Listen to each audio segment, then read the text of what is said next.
नमस्कार, आप देख रहे हैं छत्तीसगढ़ प्रदेश। छत्तीसगढ़ की तमाम बड़ी खबर देखने के लिए हमारे चैनल को सब्सक्राइब कीजिए और बेल आइकन के बटन को प्रेस कीजिए।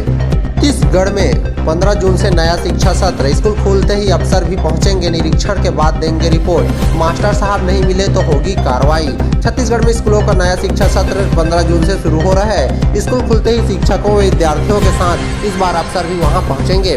वे अफसर की स्कूल की व्यवस्था, शिक्षकों, बच्चों की उपस्थिति और सरकार की योजनाओं का निरीक्षण करने वाले हैं। इस दौरान वहां मास्टर साहब नहीं मिले तो कार्रवाई भी होगी। निरीक्षण के बाद अफसरों को हर स्कूल के बारे में एक रिपोर्ट पेश करना होगा। यह रिपोर्ट जिला शिक्षा अधिकारी संयुक्त संचालक से होते हुए विभागीय सचिव तक जाएगी। स्कूल शिक्षा सचिव डॉक्टर एस भारती दासन ने नए शैक्षणिक सत्र में शिक्षकों और विद्यार्थियों की उपस्थिति पर विशेष ध्यान देने के निर्देश दिए हैं। स्कूल शिक्षा विभाग द्वारा निर्देशित किया गया है कि सभी निरीक्षणकर्ता अधिकारी 15 जून से 15 जुलाई तक आकस्मिक निरीक्षण के दौरान शिक्षक, कर्मचारी और विद्यार्थियों के 100% उपस्थिति का परीक्षण करेंगे। अनुपस्थिति पाए जाने वाले शिक्षकों के विरुद्ध नियमानुसार अनुशासनात्मक कार्रवाई करेंगे।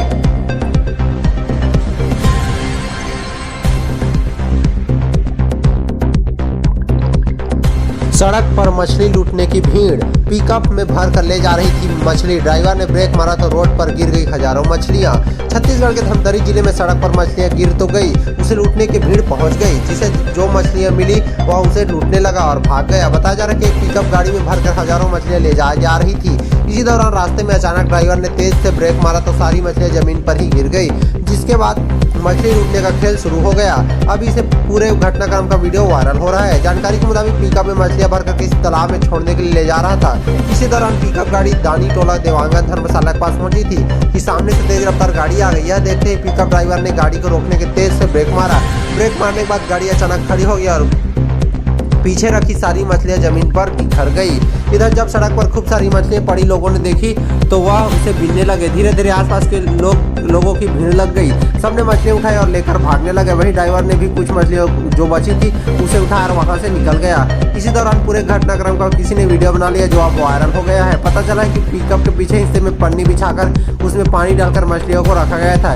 यही वजह है कि जब ड्राइवर ने तेज ब्रेक मारा तो पानी के साथ सारी मछलियां रोड पर ही गिर गई थी। ने लील लिया अपने से बड़ा सांप। घर के पास काफी देर से पड़ा था। लोगों की नजर पड़ी तब पता चला मामला। छत्तीसगढ़ के सरगुजा जिले में 5 फीट लंबे नाग ने अपने से बड़ा 6 फीट लंबा सांप ही लील लिया। सांप लीलने के बाद वह काफी देर तक पड़ा रहा, जिसे देखकर लोग डर गए। फिर स्नेक रेस्क्यू टीम को उसकी सूचना दी गई, जिसके बाद से पूरा मामला पता चला गया है। अब इस पूरे घटनाक्रम का वीडियो भी वायरल हो गया है। सरगुजा जिले में पिछले दिनों बारिश हुई थी। यहाँ वजह है कि सांप अब घरों के आसपास भी पहुंचने लगे हैं। मंगलवार को अंबिकापुर में 9 किलोमीटर दूर अजिरमा गांव में ही एक बड़ा नाग पहुंच गया था। बताया गया कि वो यहाँ पर संदीप मंडल नाम के एक शख्स के घर के पास बड़े एक छोटे डबरे किनारे पड़ा था। संदीप ने बताया कि हमने तो पहले देखा था तो ध्यान नहीं दिया, मगर 3 घंटे बाद यह सांप वहीं पड़ा था, जिसे देखकर डर लग रहा था। उसके शरीर का आधा हिस्सा बिल में था, आधा बाहर था। काफी देर तक जब वह वहां से नहीं हटा, इसके बाद आसपास के लोगों ने स्नेक रेस्क्यू टीम को इसकी सूचना दी। खबर लगते ही स्नेक रेस्क्यू टीम के सत्यम कुमार द्विवेदी मौके पर पहुंचे और सांप को रेस्क्यू करने का काम शुरू किया गया। सत्यम ने बताया कि पहले तो लगा कि नाग से कोई अंडा ले लिया है, लेकिन काफी प्रयास करने के बाद भी वह हट नहीं रहा था। फिर हमने जब उसे छेड़ना शुरू किया तो उसने अपने मुंह से सांप निकाला, जो काफी बहुत बड़ा था। सत्यम ने बताया कि यह आमतौर पर कम देखने को मिलता है कि कोई नाग अपने से बड़े सांप को ही लील ले, मगर यह ऐसा हुआ है। उन्होंने बताया कि हमने देखा कि नाग ने एक धमधा सांप को जो 6 फीट के था उसे लील रखा था, धीरे धीरे उसे छोड़ दिया। सत्यम ने बताया कि नाग ने काफी देर पहले उसे लील लिया होगा, यही वजह है कि अंदर सांप की मौत हो गई। सत्यम ने यह भी बताया कि कोई भी सांप यदि किसी चीज को लील लेता है तो वह किसी ऐसी जगह जाकर बैठता है जहाँ कोई न रहे। फिलहाल नाग को पकड़कर जंगल में छोड़ दिया गया है। संभवतः भूख मिटाने के लिए सांप इस तरह के जीव जंतुओं को लील लेते हैं। अब जब पूरे घटनाक्रम का वीडियो सामने आया तब इस बारे में जानकारी सामने आ सकी है। शहादत का यह कैसा सम्मान। राष्ट्रपति से मेडल लेकर लौटे शहीद के माता पिता, अफसर रिसीव करने तक नहीं पहुंचे। बीजेपी नेता ने कार से भेजा घर। छत्तीसगढ़ के बीजापुर के जंगलों में प्रदेश के लोगों के लिए लड़ते हुए सीआरपीएफ जवान पूर्णानंद साहू शहीद हो गए थे।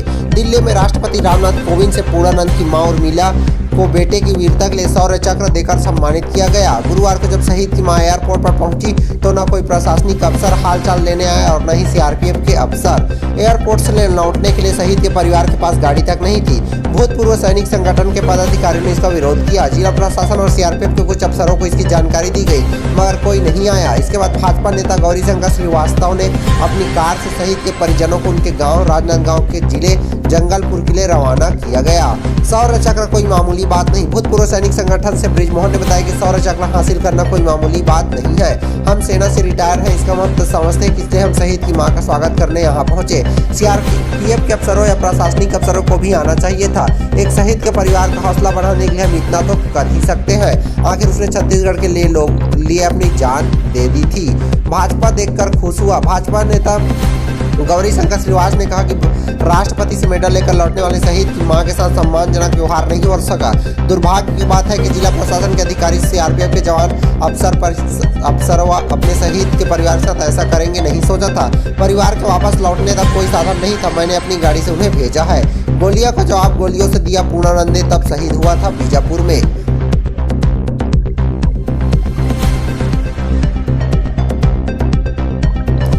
हरियाणा के कांग्रेस विधायकों की बाड़ेबंदी। राज्यसभा चुनाव में क्रॉस वोटिंग से बचने के लिए रायपुर लाए गए करीब 28 विधायकों को साथ पहुंचे क्राइसिस मैनेजर।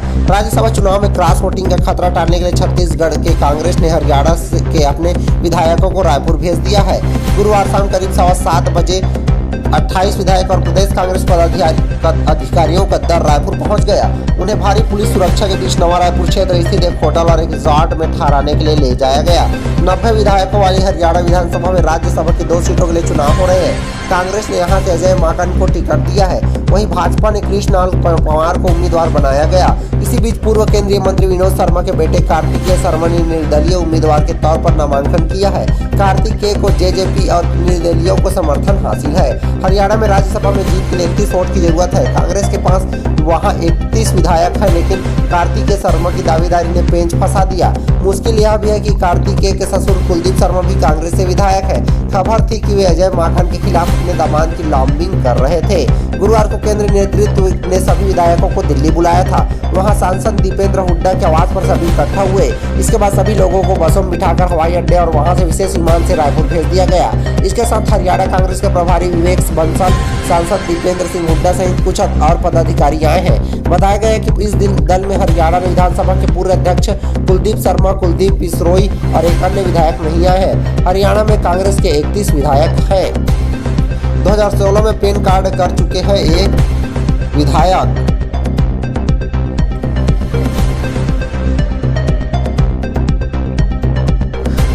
एनटीपीसी के खिलाफ सड़क पर उतर गए ग्रामीण। बिलासपुर में एसडीएम दफ्तर का घेराव कर की नारेबाजी। बोली समस्या दूर नहीं हुआ तो होगा आंदोलन और चक्का जाम। छत्तीसगढ़ के बिलासपुर में एनटीपीसी प्रबंधन के मनमाने रवैये और प्रदूषण फैलाने के खिलाफ ग्रामीण अब आंदोलन के मूड में आ गए हैं।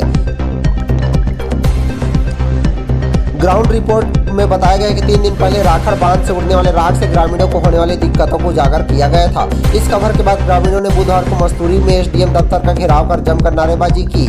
उसके बाद उन्होंने बिलासपुर एसडीएम को चेतावनी दी है कि उनकी समस्याओं को दूर नहीं किया गया तो अब ग्रामीणों को आंदोलन और चक्का जाम करना पड़ेगा। दरअसल जिला मुख्यालय से महज 15 किलोमीटर दूर सीपत स्थित एनटीपीसी प्रबंधन बिजली उत्पादन की आड़ में ग्रामीणों को बीमारी बांट रहा है। यह ग्राम राख रलिया के पास 3 राखड़ डैम बनाया गया है, जहां एनटीपीसी थर्मल प्लांट से निकल रही राख को एकत्र किया गया था। तीनों डैम भरने की वजह से गर्मी में से सूखा कर फ्लाई एश सहित दूसरे उपयोग के लिए सप्लाई किया जाता है। इधर राख के सूखने के बाद हल्की हवा के झोंकों और दिन रात चल रहे भारी वाहनों से आसपास के गांव में राख का डस्ट बीमारी बनकर उनके घरों तक पहुंच रहा है। प्रबंधन के खिलाफ नारेबाजी की और तहसीलदार को सौंपा है ज्ञापन। एनटीपीसी प्रबंधन ने खड़े किए हैं हाथ। गांव की महिला नीता साहू ने कहा कि राखड़ बांध से प्रभावित ग्रामीण कितना परेशान है, उसकी जानकारी लेने की सूझ न तो एनटीपीसी प्रबंधन को है और न ही स्थानीय अफसरों को। सुबह से लेकर रात तक गांव में किस तरह राख उड़ रहा है, इसके अफसरों को कोई मतलब ही नहीं। उन्होंने कहा कि दफ्तर में एसी में बैठने वाले अफसर एक दिन उनके गाँव में बिता कर देखे तब उन्हें पता चल जाएगा हम कितनी परेशानियां झेल रहे हैं। और तो और अधिकारी केवल हवा चलते समय ही काफी हमारे गाँव के रास्ते में बाइक से गुजर जाए तब भी उन्हें इस बीमारी का अंदाजा हो जाएगा।